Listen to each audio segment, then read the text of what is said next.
Agora, indo para dentro da fábrica, Guilherme, como que se processa como que se processa a sucata de alumínio, na maioria das recicladoras que tem no Brasil hoje? A parte de fusão, né? Você fala, em geral? Isso, a fusão, Tá, perfeito. tá.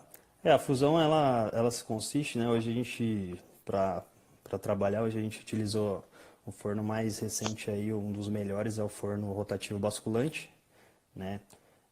Muitas empresas pequenas ainda utilizam o forno rotativo, o antigo, muitos conhecem como charutinho, né? Tem alguns nomes aí que o mercado utiliza.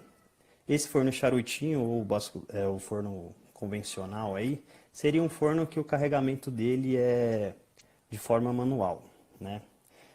Esse forno tá ficando passado e as médias e grandes empresas de recuperação já estão utilizando esse forno basculante. Então eu vou falar mais sobre o forno basculante, tá? Esse forno rotativo basculante, que é um forno automático, que utiliza uma tecnologia mais nova, tá ok? Nesse forno, a maioria dos fornos são com capacidade de 12 toneladas e muitas pessoas não sabem, mas no forno rotativo basculante, no processo de alumínio, a gente utiliza cloreto de sódio e cloreto de potássio, o famoso sal grosso, né?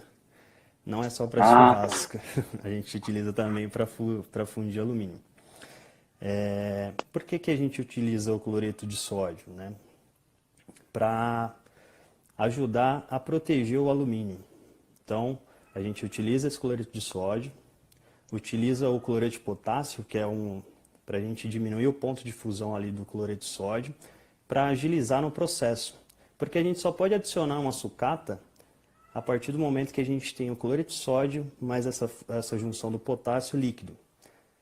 Então, porque eles vão fazer a proteção, uma camada, uma proteção do alumínio. Então, esses dois elementos aí, o cloreto de sódio e o cloreto de potássio fundidos, a gente já pode dar início nos carregamentos, Ah, tá? então, na verdade, você tem ali o cloreto de sódio, que tem uma temperatura de fusão alta, mas quando em contato com o cloreto de potássio, que é um fundente do cloreto de sódio, ele diminui o ponto de fusão e aí faz com isso a formação ali dentro do forno de uma espécie de camada protetiva do refratário, uma camada que isola o refratário do alumínio, seria algo parecido com isso?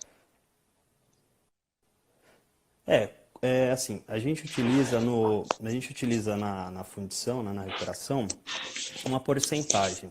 Por exemplo, um forno de 12 toneladas, se a gente utiliza uma sucata, digamos, uma sucata limpa, vamos falar assim, a gente utiliza em média de 10% aí de sal. Por exemplo, 10 toneladas, eu vou usar 1.000 quilos de sal, de cloreto de sódio.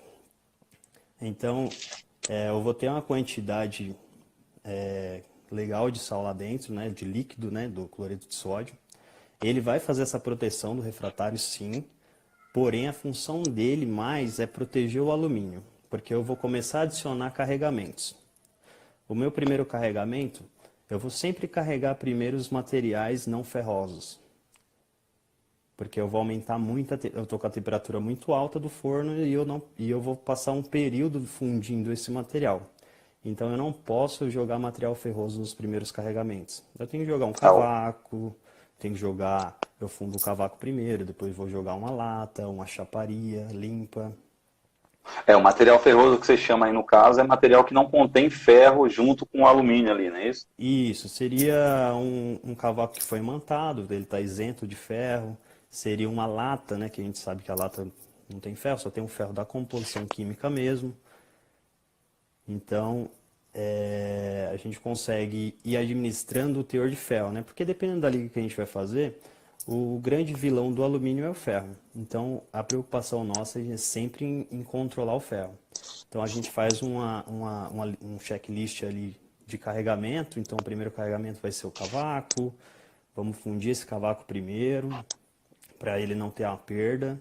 Depois a gente vai adicionar a latinha, vai adicionar a chaparia e depois da latinha, chaparia, eu posso adicionar o bloco limpo e por último, no final, a gente vai adicionar aí o bloco misto, que é o bloco que já vem com uma quantidade maior de ferro, que aí não vai ter problema. A gente consegue administrar o período de fusão desse material, que o ferro que vai conter nessa sucata não vai ser, o tempo que ele vai ficar dentro do forno não vai ser suficiente para ele fundir. Entendi.